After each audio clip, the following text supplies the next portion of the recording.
Okay, hello everyone. Well, it took me quite some time to decide what to call this talk.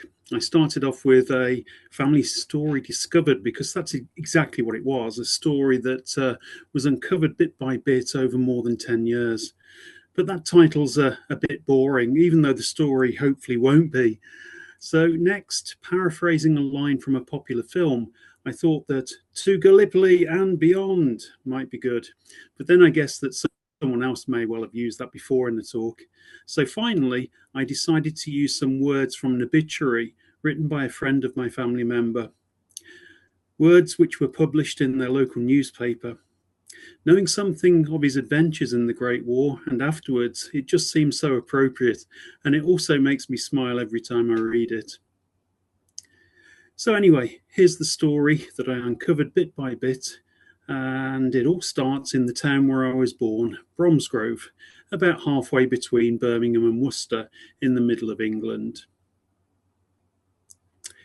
I've had an interest in the Great War since I was probably about 8 years of age. My dad used to have a big, thick book with lots of pictures of soldiers I used to like to look at. I knew that my granddad had been in the Second World War. He didn't talk about it, and we definitely weren't allowed to ask. But then Dad told me that his granddad was in the First World War. He knew he'd been gassed, but not much more, as he never spoke about it either. In those pre-internet days, other than the local library, which only had a couple of books about the Great War, finding out more about our family's involvement seemed like an insurmountable task. Then, many years later, in 2014, the Royal British Legion held a candlelit vigil to commemorate 100 years since the start of the Great War. As I sat in silence, reflecting on everything I knew or thought I knew about World War I decided that I would do my best to find out as much as I could about my great-granddad Eli Perry's story. Little did I know that it would take me more than 10 years, or that it would involve journeys to many distant places. I wasn't quite sure where to start, so I got online, contacted the nearest regimental museum in Worcester, and started to look at newspaper archives. I was very lucky to meet a chap called Martin Stevens from the Bromsgrove Society. By coincidence, we had a shared ancestor. Anyway, he generously shared digital copies of every edition of the local weekly paper, the Bromsgrove Messenger, from January 1914 to December 1919. The story started to unfold. So, great-granddad Eli served in the Worcestershire Regiment throughout the Great War. He was wounded 3 times and taken prisoner in April 1918. But today's story isn't about him. That's for another time and another place. Nor is it about cousin John, killed early in the war in the race to the sea. Cousin Walter was shot in the face at Gillon Farm in the advance to the Hindenburg Line in April 1917. He had his shattered facial bones and gaping exit wounds repaired by the groundbreaking plastic surgeon Dr. Harold Gillies at the Queen's Hospital. But this story isn't about him either. Nor cousin Alfred, killed at Ain Farm during the Third Battle of Ypres. Eli's brother-in-law, his wife's baby brother, was killed next to him in the trenches at Ovie on the Somme in 1916. That's a story for another time too. And then there's cousin Arthur, who worked behind the lines as a baker with the Royal Army Service Corps. His time in France wasn't just about making bread, as he arrived home shortly after the armistice with a beautiful French bride. That's a great story, but not for today. Cousin Wilfred also served as a stretcher bearer for the Royal Army Medical Corps right at the very end of the Great War and with the Army of Occupation in Iraq. Interestingly, he was present for the bombardment of the Hartlepool in 1914 after being shipped off to live with a relative after his mom died. That's a story for another time too. Now, there's one more name to add, and this is someone who did serve at Gallipoli. Sorry it took so long to get here, but context is important. And after much research, it's clear that my family certainly did their bit. One day, while speed reading through copies of the Bromsgrove Messenger, I came across an article about another Perry. Initially, I dismissed it, as I hadn't found any record of family members moving to Australia at that point. But then I reread it, got on Ancestry yet again, and there it was confirmed that after checking against the names of those mentioned in the article, that here was another of Eli's cousins who had indeed served with the Australian Imperial Forces and had also been decorated for bravery. I needed to find out more. I must admit at the time I didn't really know anything about Gallipoli. Well, that would soon change. My extended family all lived on the Strand in Bromsgrove back there, within a few doors of each other. My great grandfather Eli's Uncle John and Bert Perry's dad was the local baker and shopkeeper. He and his wife Clara were kept busy, not only with their business, but also with a family of 10 kids. Here we can see them back in 1899, when Bert was just 4 years of age. Notice his dad's steadying hand on Bert's arm. I get the sense that Bert was a bit of a live wire back then. I guess a lot of us might have had snapshots in our family albums where kids may not have been terribly cooperative in having their photo taken. Young Bert grew up in a close-knit, loving family with a strong work ethic.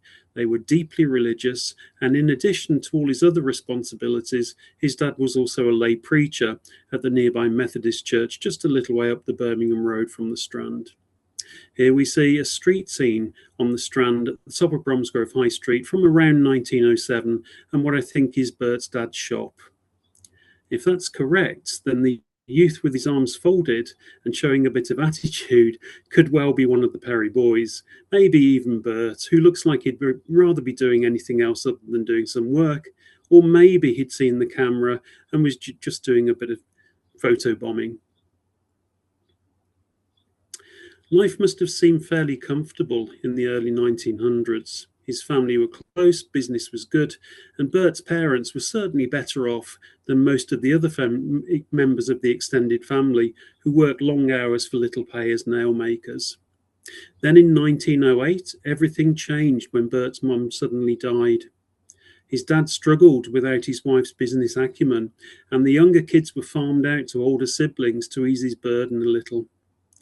Bert ended up with his older sister for a short while, but that didn't work out. And then with a brother who was considerably older than him and had a clothing shop to run. That didn't work out either. And I wonder if Bert was a bit of a handful and struggling with the sudden loss and major changes in his life. He was soon lodging and working in Birmingham on a fruit farm. Yes, there used to be green areas in Aston back then. But it seems that Bert really couldn't settle, and he was craving adventure, looking to make a new life for himself elsewhere. There were plenty of adverts in the Bromsgrove Messenger back then, and each week opportunities for work in both Canada and Australia appeared in the public notices. Bert didn't have any connection with either of these countries, but decided to go, and believe it or not, chose to go to Australia on the flip of a coin. Departing from London on the SS Port Lincoln, which would later be used as a troop ship, Bert finally landed in Melbourne 5 or so weeks later. He would have passed through the Suez Canal in Egypt en route, unaware that he'd be back there towards the end of the year. Well, the advert which Bert had seen, which stated work guaranteed, didn't mean that he was handed a job on arrival. Instead, he had to seek out opportunities for himself. To begin with, he headed up to Coonamble in New South Wales to work at an opal mine for a couple of months. It turned out that particular area wasn't yielding much success in terms of the quantity or quality of finds. He might have had better luck if he'd gone a few hundred miles further north. Instead, he headed back to Victoria, finding work at a remote cattle and sheep station at Doon. For some reason, this didn't work out either, and eventually he found work familiar to him at a fruit farm in Kwantong. Throughout his journeys, Bert had saved as much money as possible, and eventually, with the additional £5 his sister gave him before he left home, he had enough to buy a small plot of land for his own orchard. But then war broke out. Like many other young men, Bert joined up to serve king and country, but it also seemed that he was still looking for adventure. Little did he know what lay in store for him over the coming days, months, and years. So here we see Private 487 Bertram Harold Perry in uniform, and this coincidentally is the photo that appeared in the 1917 article in the Bromsgrove Messenger, but in this image we can see him much more clearly. Bert marched off with hundreds of new recruits to do his basic training at Broadmeadows Camp just outside Melbourne. There's some absolutely fascinating film footage in the archives of the Australian War Memorial, which shows life in camp during those early days. Getting kitted out, pitching bell tents, practicing weaponry, and of course, marching and drill. This is a great photo of Broadmeadows, showing the size of the camp and all of the hustle and bustle of a soldier's life whilst preparing for war. Bert made some good friends in those early days, one of whom is a face you'll probably recognise, a certain Albert Jacka. Bert Perry's and Albert Jacka's stories would be closely linked over the next 3 years, and they would fight together not only at Gallipoli, but also at the battles of Bullecourt and Messines. Eventually, with some of the rudiments of soldiering mastered, orders were received for members of the Australian Imperial Forces to disembark. They marched through the streets of Melbourne, lined with crowds of well-wishers, and here we see some of them having boarded one of the ships, which was to form a large convoy. Spirits were extremely high, but many would have been also apprehensive about what the future would bring, Bert included. As we know, the armies from Australia and New Zealand didn't end up on the Western Front as they'd expected, but were instead diverted to Egypt. Here they continued their training at Heliopolis Camp. Marching, drill, practice, and more practice was the order of the day, most days over the next few months. But there was also some downtime where Bert and his cobbers explored the area. In his diary, he refers to having a guided tour inside one of the pyramids, which he described as being a grand sight. He also had his fortune told and visited Cairo, seeing some very interesting sights and many marvellous things in the museum beyond his imagination. Bert did complain that everything in Cairo was terribly dear, and this seemed to be the cause of some considerable dissatisfaction to many during their time there. Training continued with day and nighttime exercises. Bert recalled an inspection and grand march past Sir Ian Hamilton of 12,000 infantry and 6,000 light horse on the 22nd of March 1915, and again another big parade a week later. Much to Bert's enjoyment, sporting fixtures were frequent. He was an enthusiastic and accomplished football player. He wrote about one particular match between his battalion and the 9th Manchesters on Good Friday. They lost 3-1 on this occasion, but seemingly gave a good account of themselves. Bert also mentions in his diary about the riots in Cairo that evening and the so-called Battle of the Wassa, but doesn't give details. However, in interviews many years later, he confirms that he was indeed present and described the cause as widespread annoyance with the way Australians were treated by the locals, who seemingly were always ripping them off, and as a result, they wanted to get even. Well, we know much from other accounts about what happened, so I won't go into detail here. Suffice to say that all leave was cancelled in the aftermath of the riots and training continued. Eventually, on the 11th of April, Bert records, "Received news that we're off to the front. Great excitement," although their exact destination was still unclear. After striking tents and departing Heliopolis, the 14th Battalion marched into Cairo to catch the train to Alexandria. Here they boarded a troop ship and left amidst enthusiastic goodbyes. Bert was terribly seasick on the journey to Lemnos Island, where he arrived on the 15th of April. He described the assembled armada there in his diary, noting the names of various battleships, cruisers, and destroyers. He also marvelled at the mix of nations and units represented: English regulars, territorials, Navy and reserves, Australians, New Zealanders, Maoris, French, Indians, Senegalese, and Russians. He also toured HMS Queen Elizabeth, describing it as a marvellous ship, and noted with amazement how each shell it fired cost in the region of £1,000. The next 10 days must have been extremely busy, as there are no further entries in Bert's diary until the 25th of April. But as we know, troops would have practiced disembarking onto rowing boats, carrying full kit repeatedly until they could do so safely and quickly. So here we have Bert's notes of the day of the landings, what he saw and heard on the approach to Gallipoli, and then manoeuvring around towards their planned landing beach. He wasn't in the first wave of troops ashore, but what a thing to witness, something he'd vividly remember for the remainder of his life. Here, Bert reflects on that day. While I was researching his story, I was very lucky to get hold of a copy of about 4 hours of recorded interviews with Bert from the Oral History Department of the National Library of Australia. They've kindly given me permission to use some excerpts from these in today's presentation. So we'll now listen to the first in a small number of clips, and you'll get to hear Bert's voice. Respond. Go back to what you saw of the original Gallipoli landing. When the beaches where the original landings took place, that you saw steep and almost impossible to cope with. Well, part of our battalion was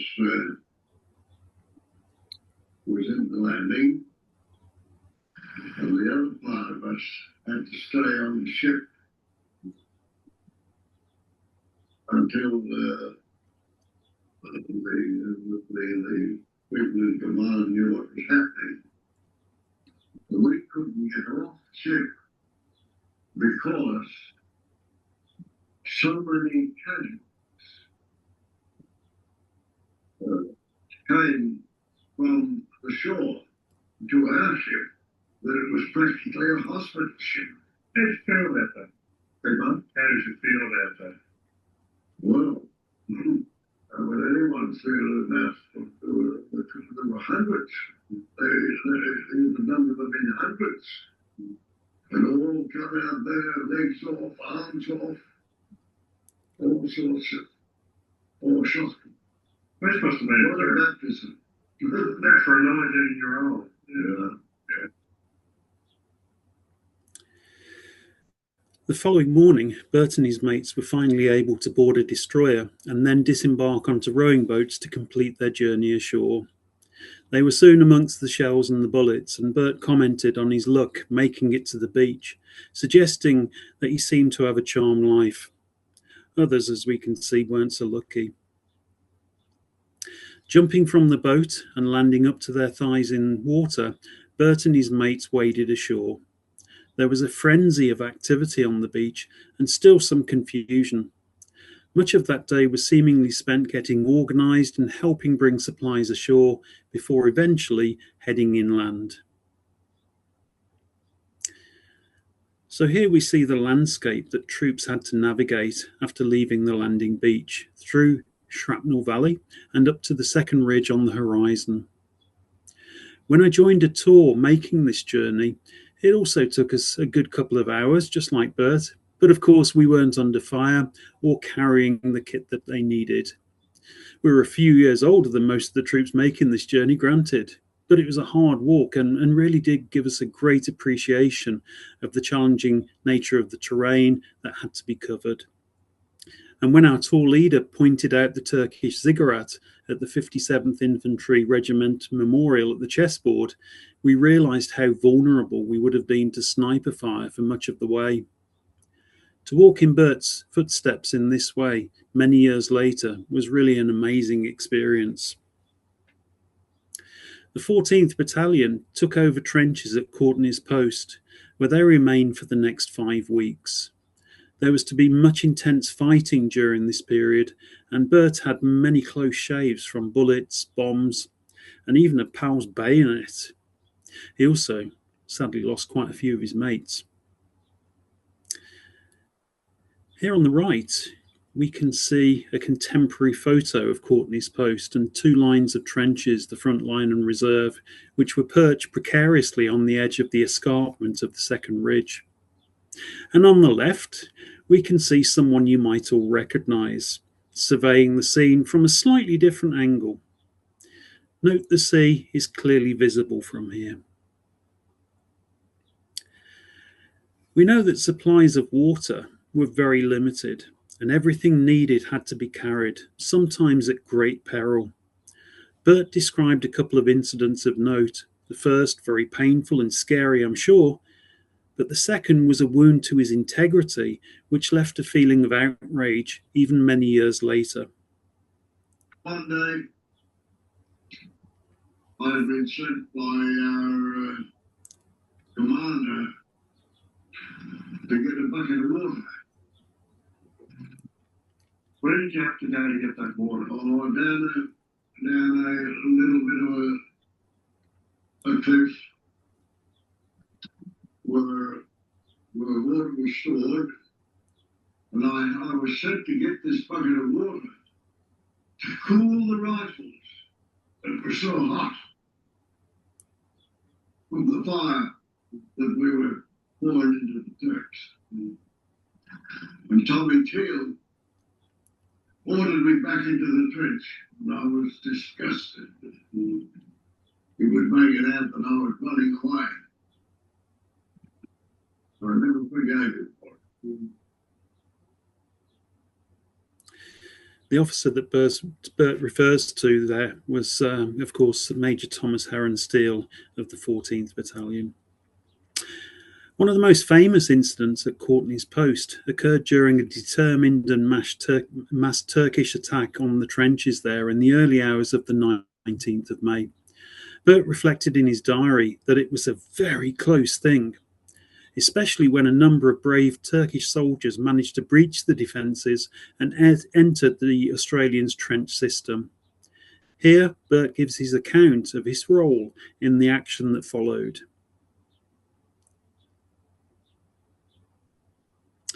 And of course, on the right, we see a depiction of Jacker in action that day, with the trenches at Courtney's Post on the left as they appear to this day. You can just about make out their zigzagging route. Here's some more commentary from Bert's interview.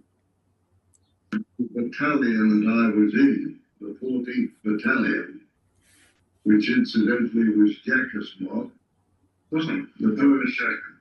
The first Australian VC. Did you know him? He was a comrade of mine, and I was with him when he was his VC. Indeed, I carried the bodies, I dragged the bodies of the Turks that he killed out of the trench. He went in the back end and I pulled them out of the front end. Another famous event, of course, was the armistice, which took place some days later. Bert captured his experience that day in his diary and also reflected on it many years later in an oral history interview for the National Library of Australia. Did you regard the Turks as good soldiers? Absolutely. Why do you say that? Why do you say that? Well, we had, such was the carnage in front of our trenches that on 2 occasions they called for an armistice. Which side called for it, I don't know. But the idea was to bury the dead. It was just thinking. And that's where we got out, talked. We had a look at the country which we weren't going to poke our heads up and look at. He had a great view and saw how easy it was. If we could only got another 2 or 3 times, we could have gone to Constantinople as easy as we could. But we just couldn't make that last bit.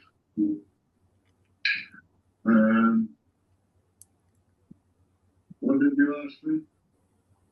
Where the textbooks houses? Oh yeah, where the textbooks houses. Well,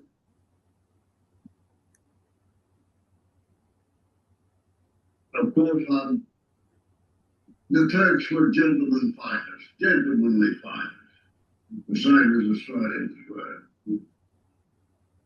You get credit for due. They were enough to win a position they won it. They were, I don't know how to describe them, but they were fighters that you could admire. But they probably admire. The following day, another memorable incident occurred. The photo we saw earlier with Peter Hart surveying the second ridge showed clearly that the events a little way out to sea would have been visible to those manning the trenches at Courtney's Post.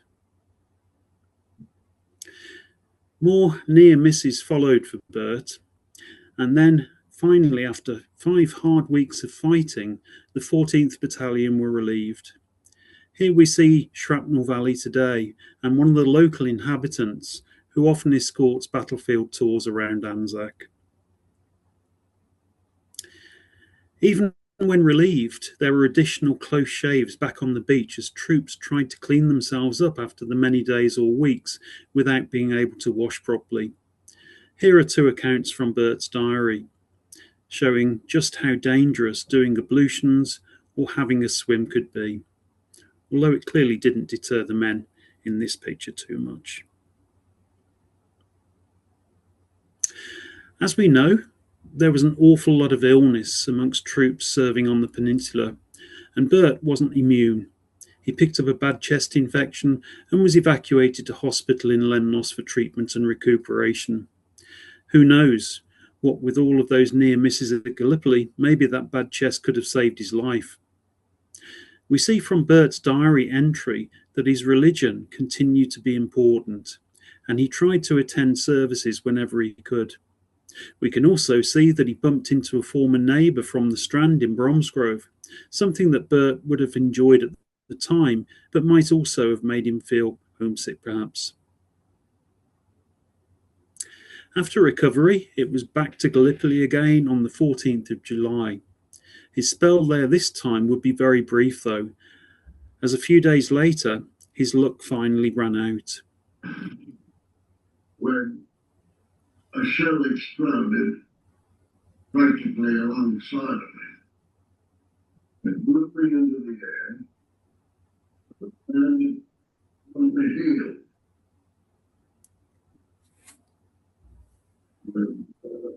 Wanted to follow, I just don't know now, but I was sent to a hospital ship in the harbour.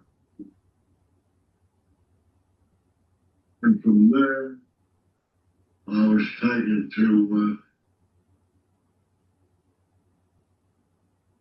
Bonito, I think the name of the place was. So here we have the hospital ship Neuralia, which took Bert to Malta. Bert spent the next few months recuperating at Malta, but he made very little progress.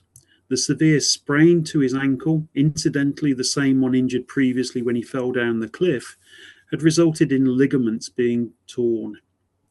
He was informed that he was no longer fit for active service and that he was to be returned to Australia. He arrived back in Kwantong in Victoria around the end of September 1915 and returned to his lodgings with the Hunt family, who he referred to in his letters as his foster family. There were no real entries in his diary over the next couple of months, although his service records indicate that he made numerous attempts to convince the doctors that he was fit to serve again, although wasn't necessarily completely honest about the symptoms, which continued to persist. However, as Bert shared in his interviews, he did eventually succeed. I was returned to Australia as unfit for further service. But I wangled it so that I did get back. You say you wangled it. What did you do? Oh, well, I made so light of the injury, they passed me medically fit. He then rejoined the battalion at Broadmeadows before his journey continued. Here we can see him in newspaper cuttings from the time. If you look carefully, he's arrowed himself both marching through Melbourne and after boarding the troop ship. After a period of training on Salisbury Plain, Bert received orders to mobilise for the front. He arrived at Boulogne on the 3rd of December, and after an enjoyable night out with some old mates trying to chat up local waitresses, headed for further training at the notorious Bull Ring at Etaples. Then on the 21st of December, he entrained with other reinforcements for Vignacourt, rejoining D Company, 14th Battalion, just in time for Christmas. He was deeply saddened to find that after the bloody fighting at Pozières and Mouquet Farm in August and September, not many of the old faces he knew were left. Incidentally, the photo here shows a view looking towards Mouquet Farm from Thiepval. Then on the 7th of January 1917, the 14th Battalion moved up through the Somme battlefield to Bazentin, spending much of the next month on working parties mending and widening road. The detritus of war and human remains were everywhere. On 25th of January, Bert had a miraculous escape when a shell landed in the trench he was in, killing 2 men and wounding 10 others. His diary entries around this time point to spells of low mood, particularly when out of the line. I guess you could say a sane reaction to insane circumstances. As the Germans withdrew to their new defensive line, the Siegfried Stellung or Hindenburg line, British and Australian troops advanced eastwards through the devastated landscape. Bert was disgusted at the deliberate destruction, in particular the cutting down of all the fruit trees. He had another very near miss when a delayed action mine went off in a cellar being used as headquarters at Vergnatre. An officer and 3 signallers were blown to pieces. Bert had left just a few moments earlier. He described the terrific explosion and its aftermath in his diary and reflected that it was providence again that he'd been spared. The next major action Bert was involved in was the First Battle of Bullecourt, which he described in great detail in his diary and in later interviews. His best mate, Jack Stewart, was killed, single-handedly taking out a German machine gun post that was pinning down his comrades and inflicting heavy losses. He saved many lives, including Bert's, only to be shot dead a few moments later. This would haunt Bert for many years afterwards, and no doubt he experienced survivor guilt. Here we see that Bert bravely led a determined bombing attack on the enemy line and was commended for his actions afterwards. The list of cobbers killed, wounded or missing included some of the originals who'd served with the 14th Battalion on the Gallipoli Peninsula. Bert received a promotion a few days after the battle, and he was given his second stripe by his old friend and commanding officer, Albert Jacobisi. He was also informed that he'd been recommended for an award as a result of his bravery in the field. Here is the actual entry for that day from Bert's diary, showing his reaction to the good news. Notice also his description of how he was feeling the day before in the immediate aftermath of the battle. I'll just give you a moment to read that.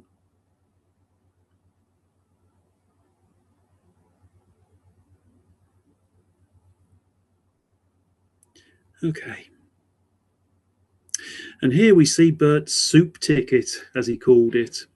He also received a weekend pass to Amiens, where he spent most of his time looking for French nurses. They'd been apparently warned about the Australians. Bert was out of luck on this occasion, and he was appalled that someone had cast aspersions in that way. After resting and recuperating during the remainder of April and the first 2 weeks of May, Bert's unit received reinforcements to bring them back up to strength again and commenced training for a new big push, the Battle of Messines. Bert's diary records this in detail. During the battle, Bert was ordered by Captain Jacovisi to lead a group of 6 good men to reconnoitre a German position at Gappard Farm. Here we can see the outcome. Bert was awarded the Military Medal for bravery in the field. This was gazetted on the 18th of June 1917 and reported on in the Bromsgrove Messenger on the 4th of August. And that was the article we saw earlier near the start of the presentation. After Messines, the 14th Battalion remained around Neuve-Église until the end of June and then moved up to support lines at Plug Street Wood to integrate new recruits into the unit. There was intermittent hostile bombing during this period, including gas shells to keep everyone on alert, but thankfully few casualties. On the 6th of July, Bert received orders to proceed to England for a bombing instructor's course. His diary suggests considerable anxiety about getting knocked around this time, so it must have been a huge relief to know that he was going home after so many near misses. He had to reread his orders as he couldn't believe his own eyes. Bert was also troubled since Messines by a recurrence of his old ankle injury sustained in Gallipoli. Anyway, here's what Bert had to say.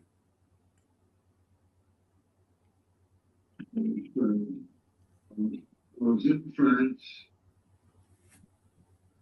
and Belgium, serving with the battalion, where recruits of the old foot call came back on me, and I was evacuated to England as unfit for further service. And I was given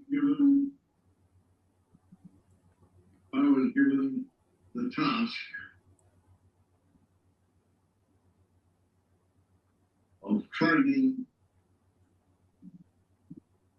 recruits from Australia. Where is the training taking place? Where is the training taking place? On Salisbury Plain. It's called Conquering on Salisbury Plain. Such was the chief of the Australians who were telling us who had been there what the war was like. I said to a comrade of mine named Kelly, I said, well, I don't know about you,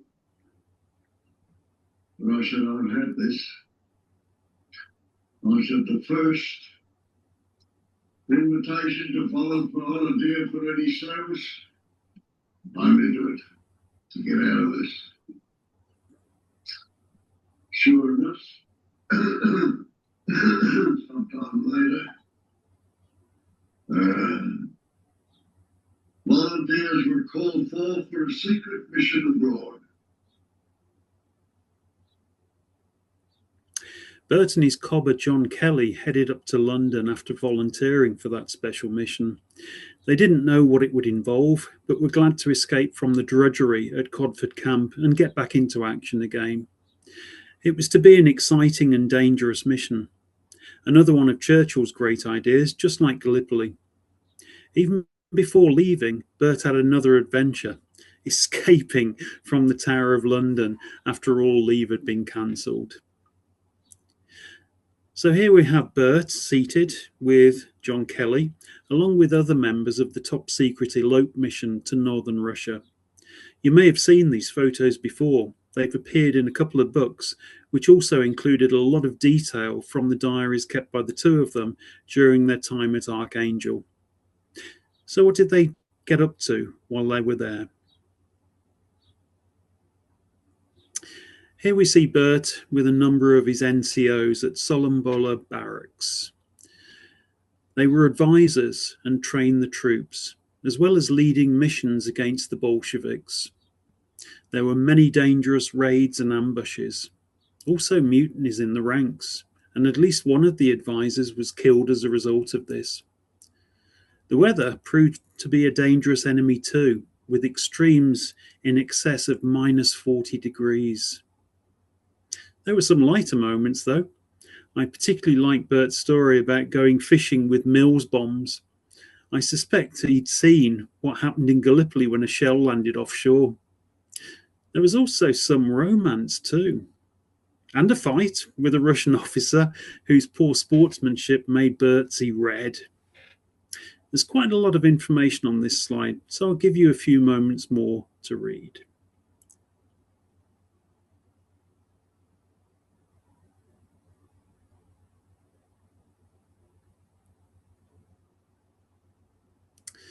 Okay, so Bert returned to Australia via England and America. His total service in the Great War was 1,929 days, of which 1,755 were overseas. He went on to work as a share farmer for several years with a chap called Tiger Bill Sanders, whose daughter he would eventually marry. Bert had his eye on 16-year-old Vera Sanders for quite some time and eventually met her at a country fair, seeing off other admirers who were interested in her. They started seeing each other regularly, but Bert had to prove himself to her family, who tried many ways to dissuade them both from courting due to a 10-year age gap. They finally married, though, in 1927 after a 6-year courtship. Bert had wanted to be able to buy a farm of his own and have enough money to support her comfortably and raise a family together. His hard work paid off, and he eventually bought a 640-acre plot of farmland, which he worked for the next 26 years before selling up and moving to Horsham. During this time, Bert helped to establish a large annual agricultural show, which still runs today. He also continued his lifelong interest in sports, particularly football, and helped start both the local club and the local youth team.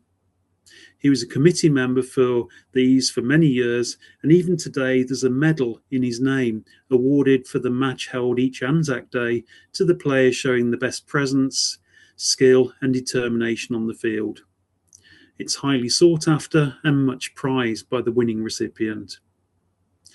Bert was an active member of the RSL, the Return Services League, similar to the Royal British Legion, and he regularly spoke at meetings throughout the Wimmera. Along with other veterans, Bert marched on Anzac Day parades until he was well into his 80s. Here we can see him marching through Horsham. Bert was back in uniform again in World War II. He gained a commission in the Volunteer Defence Corps, very much like the British Home Guard, and was in charge of camouflage training. Here we can see Bert meeting up with some fellow veterans from Gallipoli and the Western Front in 1975. And here he is again, later on in life. He was a particularly accomplished member of the local bowling club with a keen eye for his target, perhaps from his time as a bombing instructor.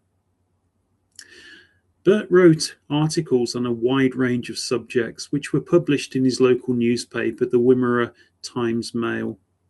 He also wrote this article on the spirit of Anzac, which appeared in the Australian Defence Force Journal in 1980.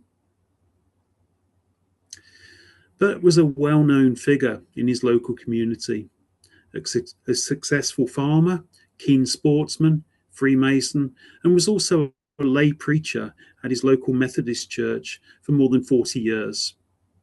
A number of obituaries and tributes appeared in local newspapers, telling the story of his time at Gallipoli, as well as his service in France, Belgium, and northern Russia. His funeral was attended by members of the RSL, and the last post was played at his graveside. Here's his grave at Horsham Cemetery. If you look carefully, you can see the rising sun cap badge bottom right on his headstone. His name also appears on the local war memorial, along with others from the area who served or fell in both world wars, as well as subsequent conflicts. Bert has left an enduring legacy by keeping a diary from 1914 to 1919 and by agreeing to be interviewed as part of the NLA Oral History Project. He's mentioned in the official history of the 14th Battalion AIF, as well as Edgar Rule's book, Jacka's Mob. Bert was always intensely proud of his association with Albert Jacka VC and their service together. There are 96 pages of his service records held in the National Archives of Australia, which make fascinating reading. Much has been written about Bert's time in Russia, thanks to the detailed accounts he and his cobber John Kelly wrote. His photo and words appear in 3 books on the subject. Bert's story is now well known in my family, and his memory will be kept alive in a book I'm writing about the Perry family in the Great War called They Did Their Bit. It's work in progress at the moment. Thank you for listening.